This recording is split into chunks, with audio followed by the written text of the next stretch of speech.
Sir నమస్కారం sir. నమస్తే. Sir Allu Arjun గారు 'అట్లీ' గారితో ఒక సినిమా తీస్తున్నారు. 'అల్లు అర్జున్ 22' అని చెప్పేసి వర్కింగ్ టైటిల్‌తో అయితే నడుస్తుంది. అయితే ఈ సినిమాకి సంబంధించి అల్లు అర్జున్ గారి రెమ్యునరేషన్‌కి సంబంధించి ఒక ఇంట్రెస్టింగ్ న్యూస్ చక్కర్లు కొడుతుంది. అంటే ఇండియన్ సినీ ఇండస్ట్రీలోనే ఎవరు తీసుకోలేనంత రెమ్యునరేషన్ ఈ సినిమాకి అల్లు అర్జున్ గారు తీసుకోబోతున్నారు.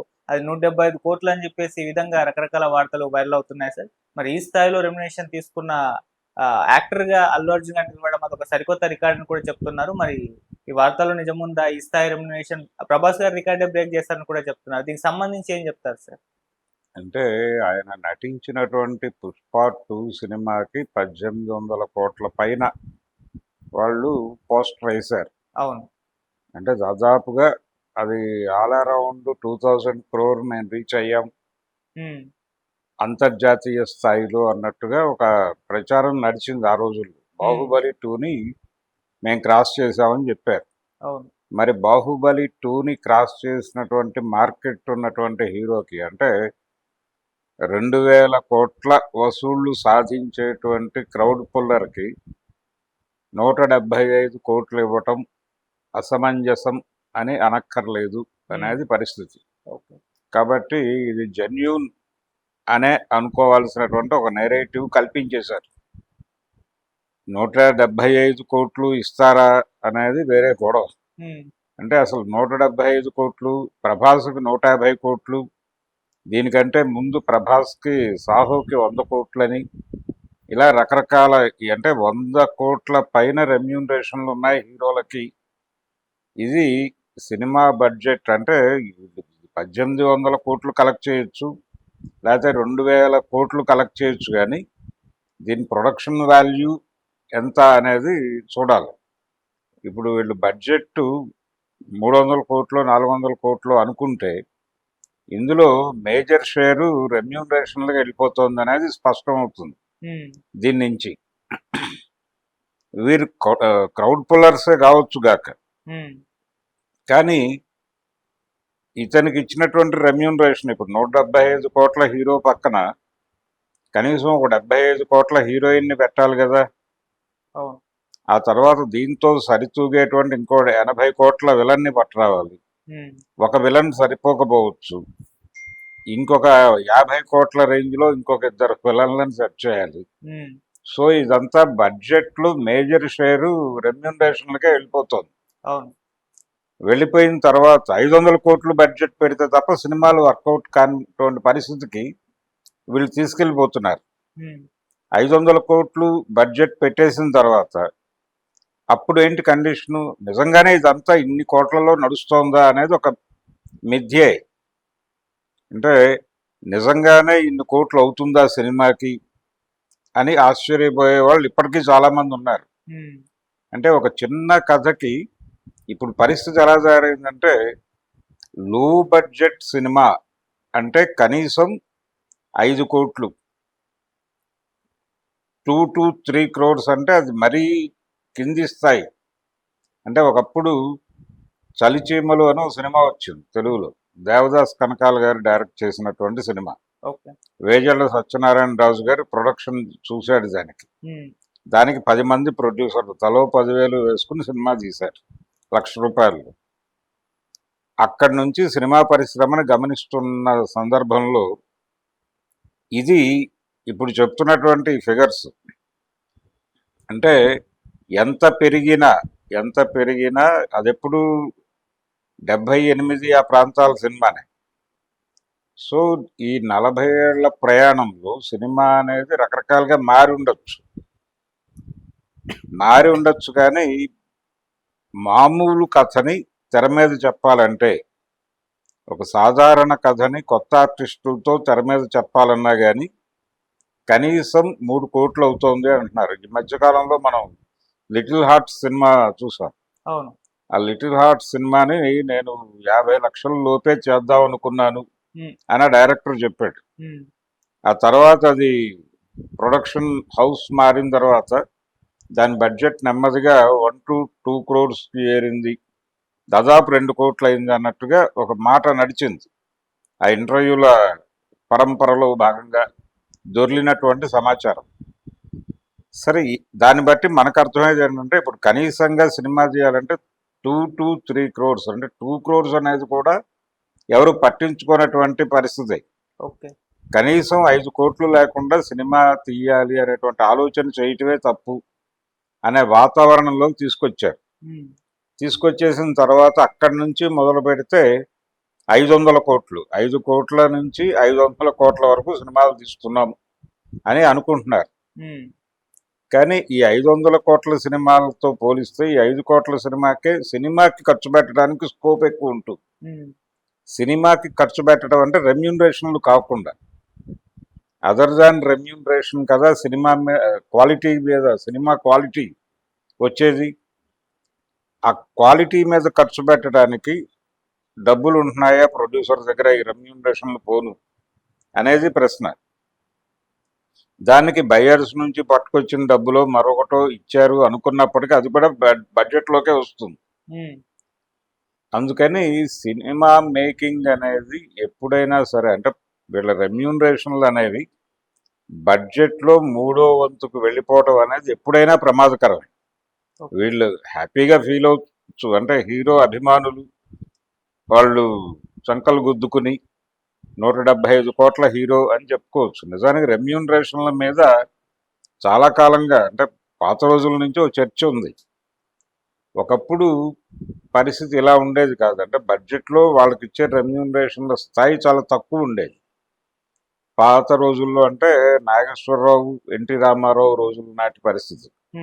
ఈవెన్ కృష్ణ, శోభన్ బాబు గారు కొంచెం రెమ్యూనరేషన్ విషయంలో సీరియస్గా ఉండేవాడు ఆయన. మిగిలిన వాళ్ళందరూ ఫ్లెక్సిబుల్గానే ఉండేవాళ్ళు, కొంచెం అటు ఇటుగా. ఆ పద్ధతిలో వెళ్ళేది. అంటే ఎప్పుడూ కూడా రెమ్యూనరేషన్లు అనేవి 3వ వంతు ఆక్రమించిన సందర్భం, కనీసం సగానికి చేరిన సందర్భం కూడా లేదు. అంతకంటే తక్కువే ఉండేది. సినిమా మీద పెట్టేటువంటి ఖర్చే ప్రధానం, రెమ్యూనరేషన్ల మీద పెట్టే దానికంటే కూడా. కాంబినేషన్లు వర్కౌట్ చేసినప్పుడు కొంచెం డబ్బులు ఇచ్చేవాడు, అది చాలా అరుదైనటువంటి సందర్భాల్లో జరిగేది. ఇమేజ్ వచ్చేసిన తర్వాత రేట్లు పెంచుకుంటూ వెళ్ళటం అనేది జరిగింది తెలుగు ఇండస్ట్రీలో. అది దాదాపు ఎన్టీ రామారావు గారితోనే మొదలైంది, ఇమేజ్ మీద డబ్బులు అనేది. అది ఎక్కడి దాకా వెళ్ళిందంటే తెలుగు సినిమాకి సంబంధించి నెమ్మదిగా హీరోల రెమ్యూనరేషన్లు పెరుగుతూ వెళ్ళి బిగ్గర్ దాన్ బచ్చన్ అని చిరంజీవి మీద ఇండియా టుడే కూడా స్టోరీ రాసే లెవెల్కి వెళ్ళింది. అంటే అడవి రాముడు టైంకే ఆ పరిస్థితి వచ్చేసింది. అడవి రాముడు మీద కూడా ఆ కథనాలు వచ్చినాయి. అంటే అప్పటికి ఆయన తీసుకునే రెమ్యూనరేషన్ని ఇంటూ 2 వేసి తీసుకున్నాడు ఆ సినిమాకి. 2 సినిమాలు రెమ్యూనరేషన్ తీసుకున్నాడు ఆయన అడవి రాముడు సినిమాకి. అది ఆ రోజుల్లో ఒక సెన్సేషన్. అక్కడి నుంచి స్టార్ ఇమేజ్ మీద రేట్లు ఇచ్చుకుంటూ కాంబినేషన్లో వర్కౌట్ చేయడం, కథ వెళ్ళిపోయింది. సినిమా మేకింగ్ క్వాలిటీ, దాని గురించి ఆలోచించడం, ఈ గొడవ అంతా పక్కకి వెళ్ళిపోయి బిజినెస్ మోడల్లోకి వెళ్ళిపోయింది. వ్యాపారం, ఈ ముఖాన్ని చూపించి వ్యాపారం చేయొచ్చు అనే పరిస్థితికి వెళ్ళిపోయింది. దాన్ని తెలుగు సినిమా పరిశ్రమలో విపరీతంగా ముందుకు తీసుకెళ్ళింది ఎవరు ఎన్ని మాట్లాడినప్పటికీ ఎన్టీ రామారావు గారు. ఆయన దగ్గర నుంచే మొదలైంది ఇదంతా. అంటే ఏరియాల వారి, థియేటర్ల వారి వ్యాపారం కూడా అక్కడే మొదలైంది. నాకు తెలిసి దేశోద్ధారకులు సినిమా దగ్గర నుంచి ఈ ఏరియాల వ్యాపారము ఇలాంటివి మొదలైపోయి ఎక్కడికక్కడ విపరీతంగా సొమ్ము చేసుకోవటం అనే కార్యక్రమం మొదలై చిరంజీవి రోజుల నాటికి అది స్థిరపడి అక్కడి నుంచి హీరోల రెమ్యూనరేషన్లు ఇంకొక నెక్స్ట్ స్టేజ్కి వెళ్ళి ఘరానా మొగుడు టైంకి అది దాదాపు 1 కోటికి చేరుకుంటున్నటువంటి ఒక పరిస్థితి క్రియేట్ అయిపోయి బిగ్గర్ దాన్ బచ్చన్ అని ఇండియా టుడేలో ఒక కవర్ పేజీ ఐటమ్. అది ఆ కవర్ పేజీ ఐటమ్ వచ్చే పరిస్థితికి తెలుగు సినిమా హీరోల రెమ్యూనరేషన్లు జాతీయ మీడియాని ఆకట్టుకున్నటువంటి పరిస్థితి. అందుకని ఇప్పుడు ఇది పెద్ద ఆశ్చర్యం కలిగించదు 175 కోట్లు అనేది. ఎందుకంటే ఆల్రెడీ మన ప్రిపేర్ చేసి ఉన్నారు. సాహోకి 100 కోట్లు అన్నప్పుడే కంగారు పడ్డారు. అప్పటికి తెలుగు సినిమా వసూళ్లు 100 కోట్లకే వెళ్ళాలి అనే ఒక కళ 100 కోట్ల సినిమా చేయాలి అనే పరిస్థితి నుంచి, అంటే 100 కోట్లు సాధిస్తే చాలు సినిమా. ఇప్పటికీ అదే పరిస్థితి. ఇప్పటికీ సీరియస్ తెలుగు సినిమా 100 కోట్ల క్లబ్లో చేరటం అనేది గొప్ప విషయంగా మాట్లాడుకుంటున్నాం చాలా సినిమాలకి. కానీ 1000 కోట్ల క్లబ్లో చేరితే తప్ప సినిమా కాదు అనే పరిస్థితికి వచ్చాం. ఓకే. కనీసం 700 కోట్లు కనీసం కలెక్షన్. అవును. అంటే ఒక పాన్ ఇండియా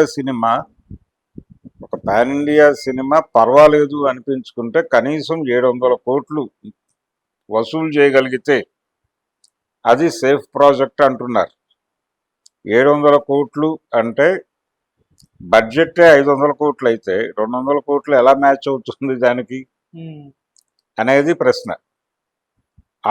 అక్కడ ఏదైనా సరే కింద నుంచి క్యాలిక్యులేట్ చేసుకుంటారు, ఏ వ్యాపారంలోనైనా. అలా క్యాలిక్యులేట్ చేసుకున్నప్పుడు ఇది సినిమా భరించలేని రెమ్యూనరేషన్ అని చెప్పడానికి మొహమాట పడక్కర్లేదు. అభిమానులు చంకలు గుద్దుకోవచ్చు, కానీ ఇది ఇండస్ట్రీకి ప్రమాదకరమైన ఆత్మహత్య సదృశ్యమైనటువంటి కార్యక్రమం. ఓకే. సినిమా హిట్ అయిపోతుంది అనుకోనక్కర్లేదు. ప్రతి సినిమా హిట్ అవుతుందనే తీస్తారు, కానీ హిట్ అయిన సందర్భాలు, హిట్ అవ్వాల్సిన సబ్జెక్ట్ కూడా ఫెయిల్ అయినటువంటి సందర్భాలు అనేక ఉన్నాయి. ఇదే అల్లు అర్జున్ నటించినటువంటి నా పేరు సూర్య నా ఇల్లు ఇండియా అనే సినిమా పరిస్థితి ఏంటి? అది కూడా పెద్ద హిట్ అవుతుంది అనుకునే చేసుంటారు కదా. అవును.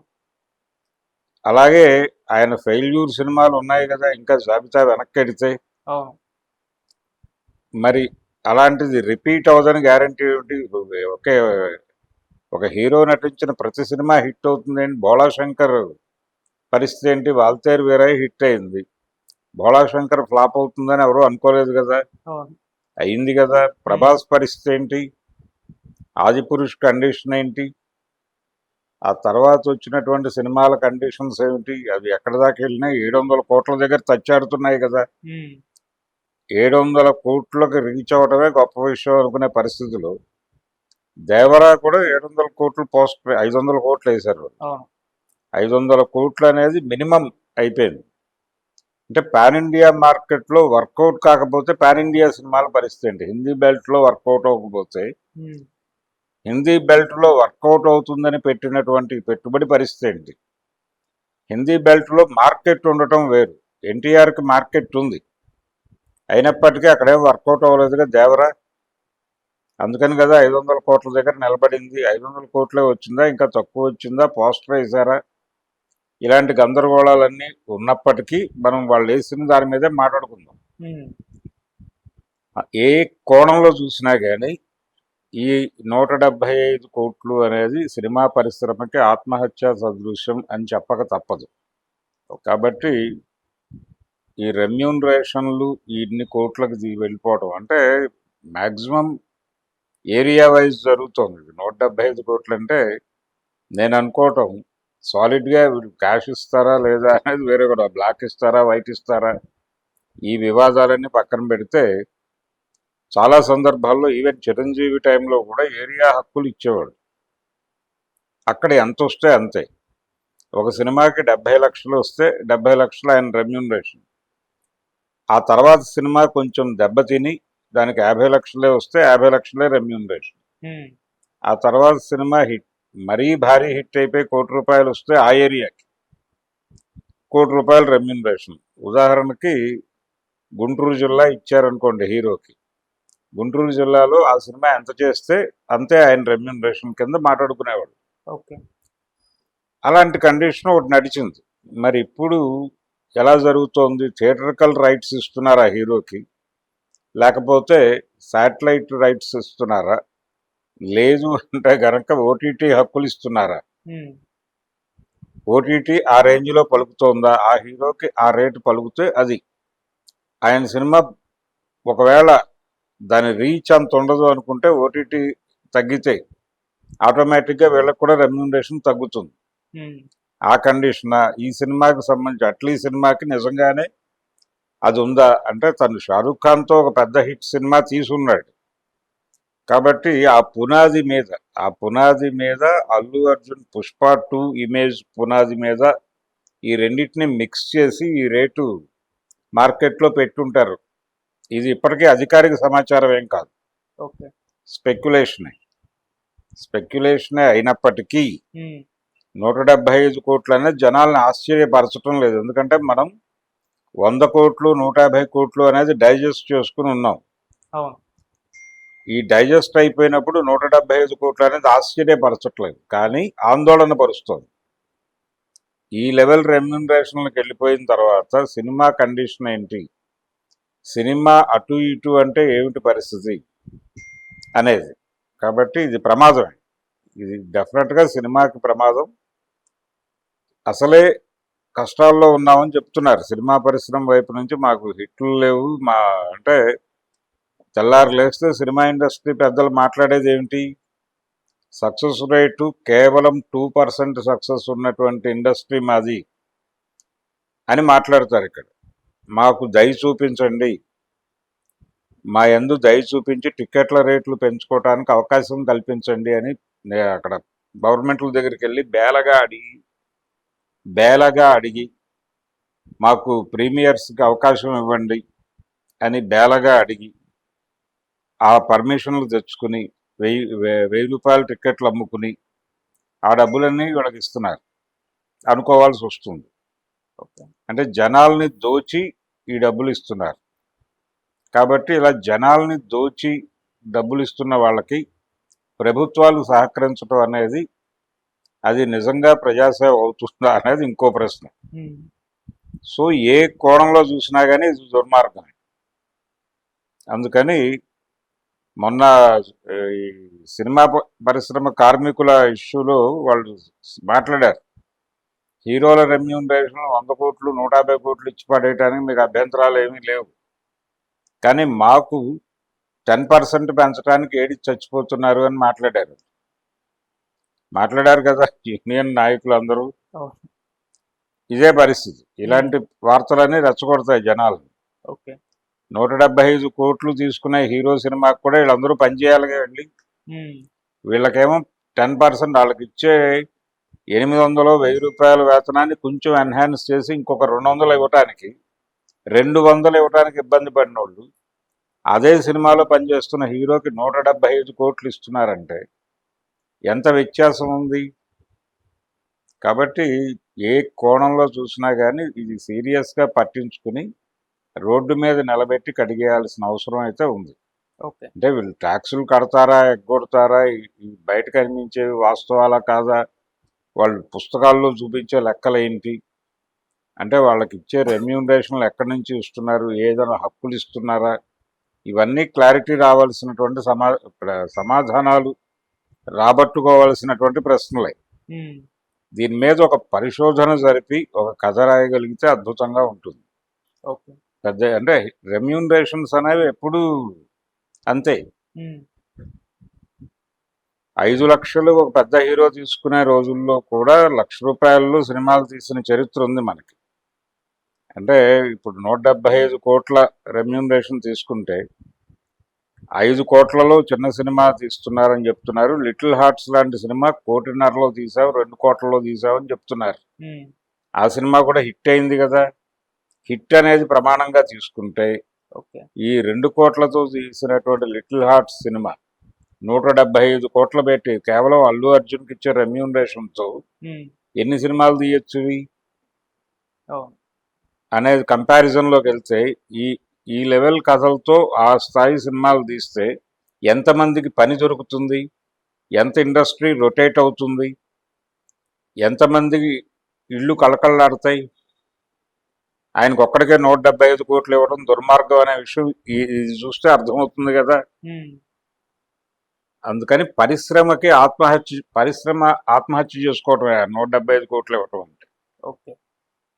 అందుకని ఇది దుర్మార్గమైన వ్యవహారం, సీరియస్గా పట్టించుకోవాల్సిన అవసరం అయితే ఉంది. Okay sir, thank you so much sir. Thank you.